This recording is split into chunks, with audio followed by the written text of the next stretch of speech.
Ubugagu abuthengwa bubuya emazulwini ngaphiwa. Ngempela uMgqumeni mayecula lamagama wayengaqamba manga. Phela ubugagu bwakhe babubabazeka, usungule izitayela eziningi, kodwa mhla esungula iqembu leDlamanzi ilapha ashintsha khona uMaskandi kwacaca. Ngeke sikwazi ukuqonda indlela lelicike belicabanga ngayo, kodwa ake sibheke ukuthi yenzeka kanjani lento yeqembu leDlamanzi. Ake sijule.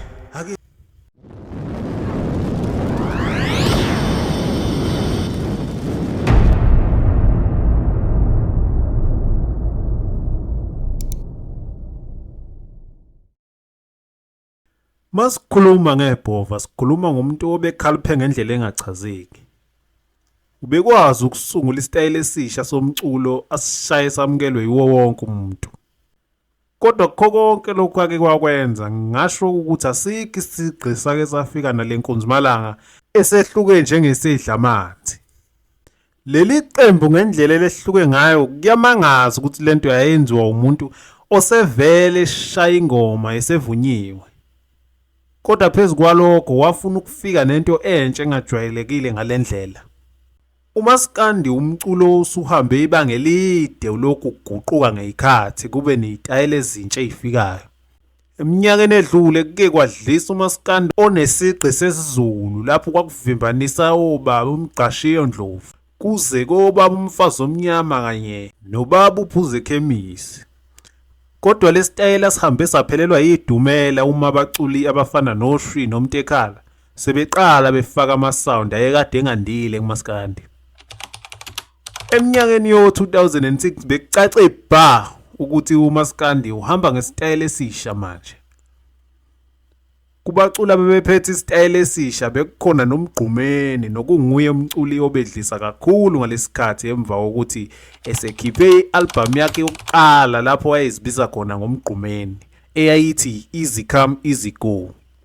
Maningi ama-album abesephumile vele ngaphansi kwegama likaMgqumeni ngalesikhathi.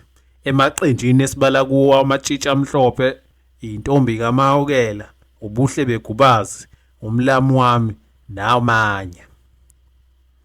Ukuphuma kwe-Easy Come Easy Go kwamfaka emehlweni abantu umfoka amaqhawe. Kwavele kwasobala ukuthi useyovinjwa ulwadle. Ama-album uqhubekile wawakhipha kulonyaka nodumo lwakhe lwakhula ngamandla. Kodwa ukuthi emayebheka lokho ayekwenza wabona esengenza ukukhulu nokuhlukile. Sebebaningi kakhulu abaculi manje kakhulu futhi sebegcina becula into ecishe ifana. Kanti lokho kubuye kunilimaza nina abalandeli bomculo.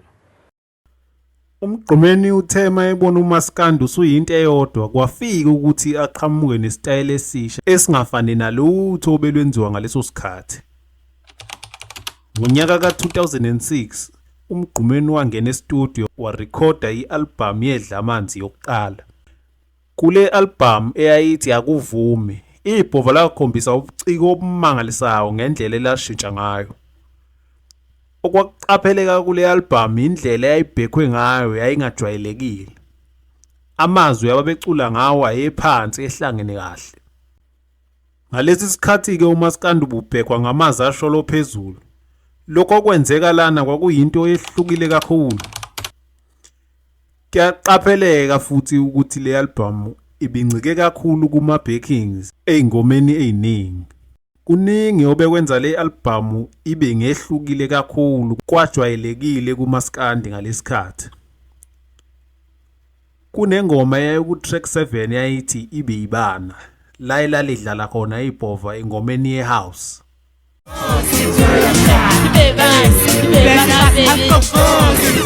Kukhona nengoma oyi-track 14 lapho umfo amaqhawe adida abaningi khona eseqhamuka yerapha phezu kwey'nsimbi zengoma eyisihloko sale album ethi Akuvume. Ize khona la ukufuka bangani isanda umese ubani. La kwasike futhi nokubuyisa isitayela esasesibukeka sishabalala sikaMaskandi oyisiZulu kule ngoma ethi Saphela Isizwe. Yaho saphela isizwe selena. Ngendlela le album ebiyehluke ngayo ibhova lake langabaza nokuyikhipha ngoba libona ngathi abantu ngeke beyamukele. kodwa ababeseduze naye ngaleso sikhathi bamqinisekisa ukuthi asikho isidingo sokuthakhathazeka. Nangempela abantu leli qembu balamukela futhi bakuthokozela ukuthi kube nesitayela esehlukile nje emculweni kaMaskandi. iDlamanzi liqhubekile-ke laphuma futhi kwaziwa ukuthi elinye lamaqembu kaMgqumeni ahamba phambili. Ama-albhamu agcine ephume ngaphansi kweDlamanzi abamathathu kusuka kwethi Akuvumi eyaphuma ngo-2006 kube ngethi Phampamani eyaphuma ngo-2007 kanye nethi Empofane eyaphuma ngo-2008. Noma ekhona amanye amaqembu agcine kwazile ukuthi awakhiphe ngo-2009 nokuwunyaka ashona ngawo umfo kaMaqhawe.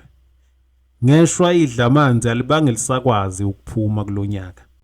Leli qembu lawufeza umsebenzi walo ngoba lakwazi ukushintsha uMaskandi liphinde likhuthaze nabanye abaculi ukuthi beke beshintshe umshovo bengadlali into eyodwa.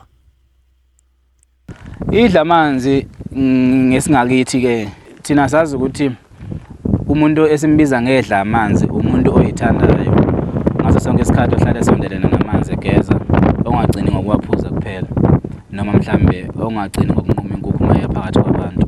Yimi ke loyo osondelene namanzi ngaleyo ndlela.